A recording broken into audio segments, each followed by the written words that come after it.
കാറിന്റെ മുകളിൽ ബോനറ്റിൽ എഴുതി വെച്ചുപോയി ഉപ്പച്ചി മരിച്ചു. നിങ്ങളൊന്ന് ആലോചിച്ച് നോക്ക്.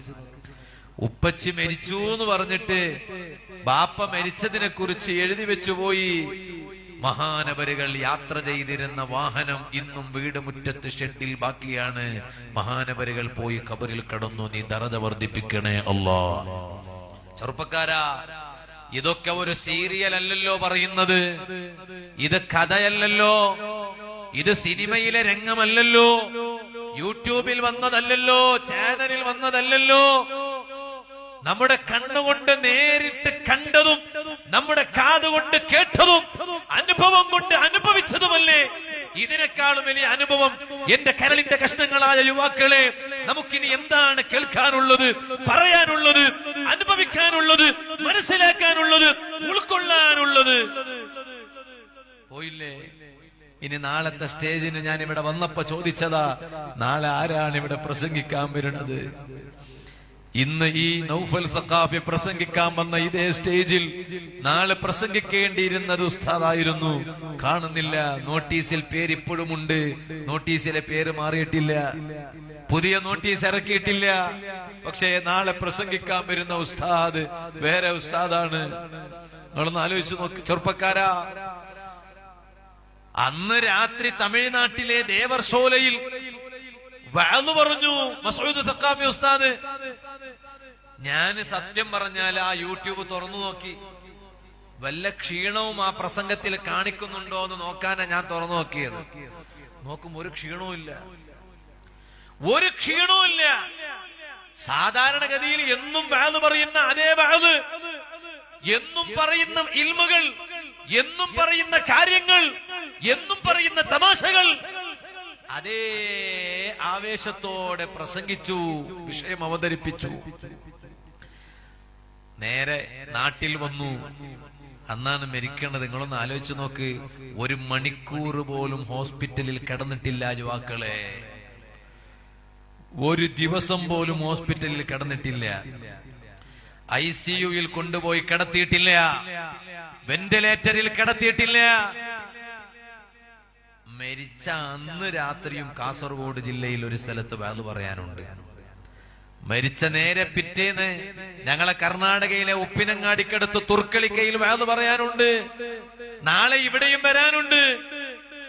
അല്ലാഹുവേ, നീ ഖബർ വിശാലമാക്കണേ അല്ലാ. ചെറുപ്പക്കാരാ, ഇത് മസൂദ് സഖാഫിക്ക് ഉസ്താദിന് മാത്രമാണ് ഇങ്ങനൊരു മരണമെന്ന് തെറ്റിദ്ധരിച്ചവരാരെങ്കിലും ഈ കൂട്ടത്തിലുണ്ടോ? നാളെ എന്റെ മരണം എങ്ങനെയാണെന്ന് എങ്ങനെയാ പറയാൻ കഴിയാ? നിങ്ങളെ മരണം എങ്ങനെയായിരിക്കുമെന്ന് എങ്ങനെയാ പറയാൻ കഴിയാ? അതുകൊണ്ട് ഇന്നത്തെ സദസ്സിൽ ഒരു തീരുമാനമെടുത്തേ മതിയാകൂ. യുവാക്കളെ, നന്നാകാൻ ഏറ്റവും ഉചിതമായ സമയം ഇനി ഇതിനേക്കാൾ നല്ലൊരു സമയം ഇനി കാത്തിരിക്കണ്ട. അതാണ് പരിശുദ്ധ ഖുർആനിൽ അല്ലാഹു ചോദിച്ചത്. അവലം നുഅമ്മിറുകും മാ യതദക്കറു ഫീഹി മൻ തദക്കർ വജാഅകുമുൻ നദീർ. ഖുർആൻ ചോദിച്ചില്ലേ? നമ്മുടെ ചങ്കിൽ തറക്കുന്ന വിധത്തിലാണ് പരിശുദ്ധ ഖുർആൻ എന്നോടും നിങ്ങളോടും ചോദിക്കുന്നത്. അവലം നുഅമ്മിറുകും മാ യതദക്കറു ഫീഹി മൻ തദക്കർ. ഞാൻ നിങ്ങൾക്ക് കുറെ ആയുസ് തന്നില്ലേ? കുറെ ആയുസ് തന്നില്ലേ? വജാഅകുമുൻ നദീർ. കുറെ മുന്നറിയിപ്പുകൾ നിങ്ങളിലേക്ക് വന്നില്ലേ? കുറെ കോശനകൾ വന്നില്ലേ? കുറെ താക്കീതുകൾ വന്നില്ലേ? ഏതൊക്കെയാണ് താക്കീതുകള്? തലമുടി നരച്ചു പോയില്ലേ? താടിരോമങ്ങൾ നരച്ചു പോയില്ലേ? ചെറിയ ചെറിയ ക്ഷീണങ്ങൾ വരാൻ തുടങ്ങിയില്ലേ? ചെറിയ ചെറിയ അസുഖങ്ങൾ വരാൻ തുടങ്ങിയില്ലേ? ഷുഗർ വന്നില്ലേ? നേരത്തെ ഷുഗർ ഇല്ലാണ്ടിരുന്നു, ഇപ്പൊ ഷുഗർ വന്നില്ലേ? നേരത്തെ പ്രഷർ ഇല്ലാണ്ടിരുന്നു, ഇപ്പൊ പ്രഷർ വന്നില്ലേ? ഡയാബറ്റീസ് വന്നില്ലേ? പ്രമേഹ രോഗം വന്നില്ലേ? നേരത്തെ തലമുടി കറുത്തതാടിരുന്നു, ഇപ്പൊ തലമുടി നരച്ചു പോടില്ലേ? താടിരോമങ്ങൾ നരച്ചു പോടില്ലേ? മസ്ഊദ് സഖാഫി ഉസ്താദിന്റെ മരണം പോലോത്ത മരണം നമ്മുടെ കൺമുന്നിൽ കണ്ടില്ലേ? ഇനി എന്താണ് എനിക്കും നിങ്ങൾക്കും വരാനുള്ളത്, ഇനി എന്താണ് അനുഭവിക്കാനുള്ളത്? അതുകൊണ്ടാണ് ഖുർആനിൽ അല്ലാഹ് എന്നോടും നിങ്ങളോടും ചോദിക്കുന്നത്, അലം യഅനി ലില്ലദീന ആമനൂ അൻ തഖ്ശഅ ഖുലൂബുകും ലിദിക്രില്ലാഹ്. അലം യഅനി ലില്ലദീന ആമനൂ, ഈമാനുള്ള ജനങ്ങൾക്ക് സമയമായില്ലയോ? അവരെന്തിനെയാണ് ഇനിയും കാത്തിരിക്കുന്നത്? ഇനി എന്ത് വരാനാണ് കാത്തിരിക്കുന്നത്? ഈമാനുള്ള ജനങ്ങൾക്ക് സമയമാണില്ലയോ? എന്തിനാണ് സമയമായില്ലേ എന്ന് ഖുർആനിൽ അല്ലാഹു ചോദിക്കുന്നത്. അൻ തഖ്ശഅ ഖുലൂബുഹും ലിദിക്രില്ലാഹ്, അല്ലാഹുവിനെ ഓർത്തുകൊണ്ട് കരയാൻ സമയമാണില്ലയോ? അല്ലാഹുവിനെ ഓർത്തുകൊണ്ട് ഹൃദയത്തിൽ ഒരു മാറ്റം വരുത്താൻ, മാനസികമായി ഒന്ന് മാറാൻ സമയമാണില്ലയോ? ചങ്കിൽ തറക്കുന്ന ചോദ്യമല്ലേ പ്രിയപ്പെട്ട ശബ്ദം ശ്രവിക്കുന്ന ഈമാനുള്ള യുവാക്കള്, മരക്കപ്പുറത്തിരുന്ന് ബാധ കേൾക്കുന്ന ഈമാനുള്ള സഹോദരിമാര്, എന്നോടും നിങ്ങളോടും അല്ലാഹു തആല ചോദിക്കണത്, അതിന് നന്നാകാൻ ഏറ്റവും പ്രാപ്തമായ നേരത്താണ്, ഏറ്റവും ഉചിതമായ സമയമാണ് ഞാനും നിങ്ങൾ ഈ മജ്ലിസിൽ ഒരുമിച്ച് കൂടിയിട്ടുള്ളത്. ഇതാ വിശുദ്ധ റമളാൻ വിളിപ്പാടകലയാ. ഇതാ കാന അവ്വലു ലൈലത്തി മിൻ റമളാൻ. ചെറുപ്പക്കാരാ, കാത് തന്നിട്ട് വേല കേൾക്കണ്ട, ചെവിട് തന്നിട്ട് വേല കേട്ടതുകൊണ്ട് കാര്യമില്ല, മനസ്സ് തന്നിട്ട് വേല കേട്ടോ. ഹബീബായ നബി സല്ലല്ലാഹു അലൈഹി വസല്ലം തങ്ങൾ പറയാണ്, ഇദാ കാന അവ്വലു ലൈലത്തി മിൻ റമളാൻ, റമളാനിലെ ആദ്യത്തെ രാവായാൽ, റമളാനിലെ ആദ്യത്തെ രാവായാൽ, നാദാ മുനാദിൻ, ഒരു മലക്കിങ്ങനെ വിളിച്ചു പറയുകയാണ്, റമളാനിലെ ആദ്യത്തെ രാവായാൽ, യാ ബാഗിയൽ ഖൈരി അഖ്ബിൽ വയാ ബാഗിയൽ ശർരി അഖ്സിർ. ഓ നല്ലത് തേടി വരുന്ന മനുഷ്യ, വേഗം വായോ, വേഗം വന്നോ.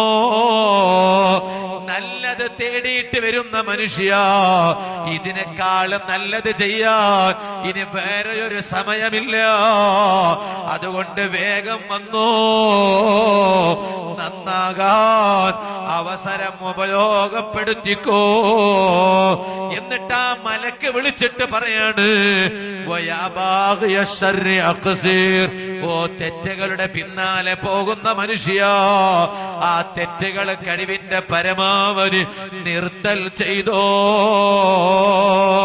എന്തിനാണ് റമളാനിന്റെ ആദ്യത്തെ രാവിലെ മലക്കുകൾ ഇങ്ങനെ വിളിച്ചിട്ട് എന്നെയും നിങ്ങളെയും ഉണർത്തുന്നത് എന്തിനാണ്? പറയട്ടെ മുസ്ലിമേ, നന്നാകാൻ ഇതിനേക്കാൾ ഉചിതമായ വേറെയൊരു നേരമോ വേറെയൊരു സമയമോ ഒരു മുസ്ലിമായ ആണിനോ ഒരു മുസ്ലിമത്തായ പെണ്ണിനോ വേറെയുണ്ടെന്ന് സ്വപ്നം കാണേണ്ടതില്ല. ഇനി എപ്പ നന്നാണ്? ഇനി എപ്പ നന്നാണ്? നിസ്കരിക്കാത്തവൻ നിസ്കാരം തുടങ്ങുന്നപ്പോ അല്ലേ? ലഹരി ഉപയോഗിക്കുന്നത്, ലഹരി നിർത്തുന്നത് എപ്പോ? ആഘോഷങ്ങളൊക്കെ ആഭാസങ്ങളാക്കി മാറ്റിയെടുക്കണതൊക്കെ നിർത്തുന്നത് എപ്പോ? എപ്പോഴാ ഇതൊക്കെ നിർത്തുന്നത്?